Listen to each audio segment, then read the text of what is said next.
Hello, friends. Here I am in the sanctuary.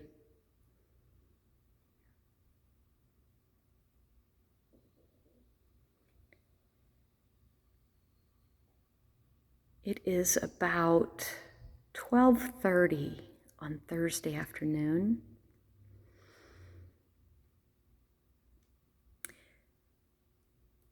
There's a stillness in here. It's quiet, but it's more than just quiet. There's a stillness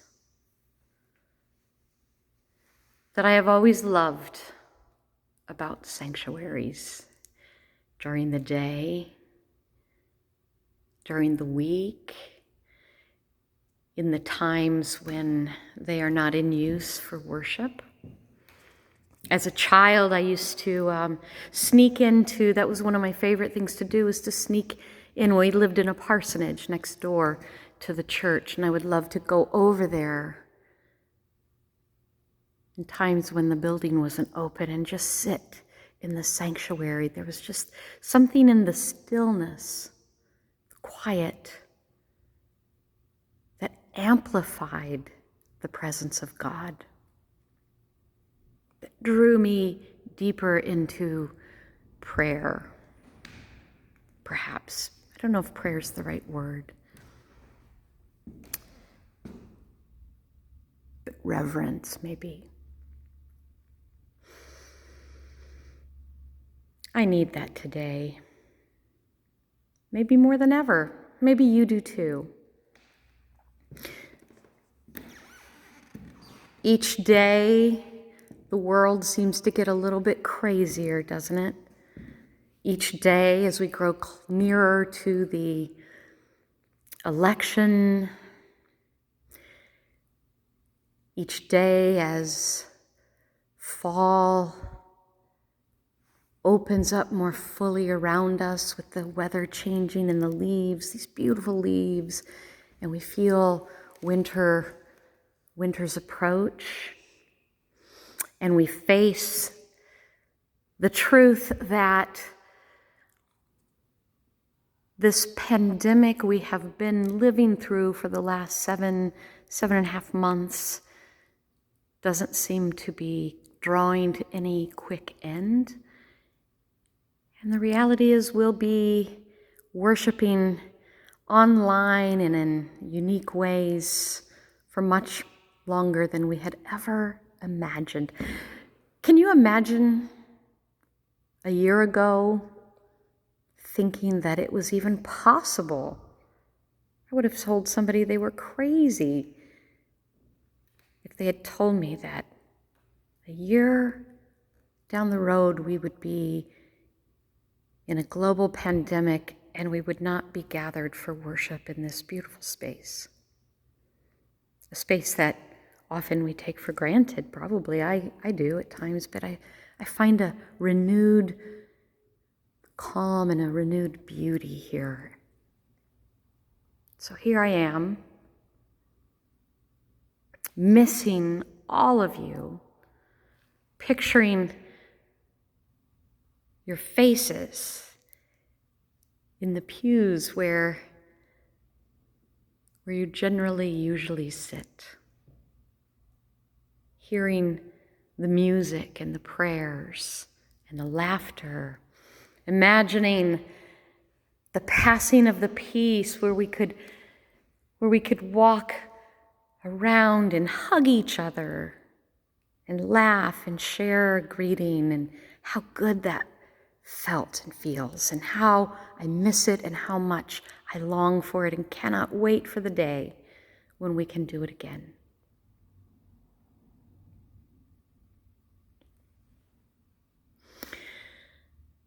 I'm grateful, as I hope and pray that you will be too. I am grateful that even though we cannot be here, gathered in community together, that God's Spirit and God's presence has not left.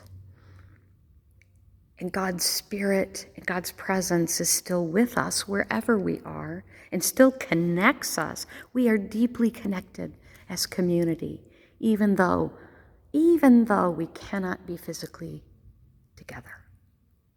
And I am grateful, as I hope you are. I am grateful, and can I also say I am proud to serve you, to serve this congregation, who even in the midst of a pandemic has not only not forgotten, but refuses to forget the most needy in our community, that we continue.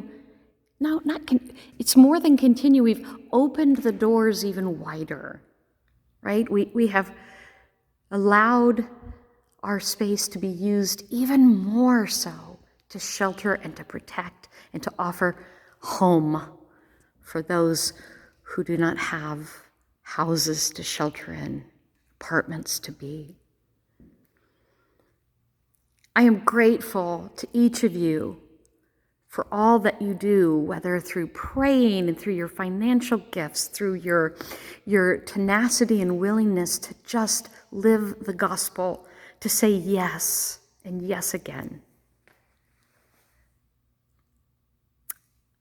I want to say we are beginning, hopefully next week, very soon. We'll be beginning to build tiny homes for our New Hope community folks. It's been a long time coming. It all got postponed because of the pandemic, but it looks as though we are going to be able to start getting those tiny homes built so that we can get them better sheltered before the really cold rain in winter hits. Through partnership with other faith communities, through partnerships with the city and the county, through the blessings and giving of this community. And of course, we haven't raised all the funds. We still need some financial donations, and there are a whole team of people working on that. You'll hear more later. I just want you to know how grateful I am. I thought I would share with you something I've been reflecting on today, a reading from Philippians. We don't hear a lot of Philippians, but this just struck me, so I want to share it with you. It's from Philippians chapter 2, verses 1 through 5. If then there is any encouragement in Christ, any consolation from love, any sharing in the Spirit, any compassion and sympathy, make my joy complete. Be of the same mind, having the same love, being in full accord and of one mind. Do nothing from selfish ambition or conceit, but in humility regard others as better than yourselves. Let each of you look not to your own interests, but to the interests of others. Let the same mind be in you that was in Christ Jesus.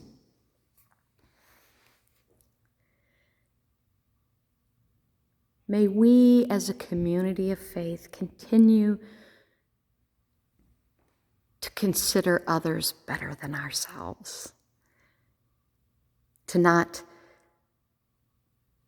buy into the divisions that cast us into categories of better or less.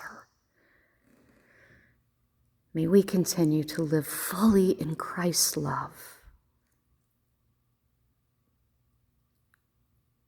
where we care for each other and trust that we are cared for and held through others. We are community. May we never forget that. May that love that we hold for ourselves, for our community, for this congregation, may it shine out into the world. May it continue to shine out. May we always be the small but very mighty congregation that can and does.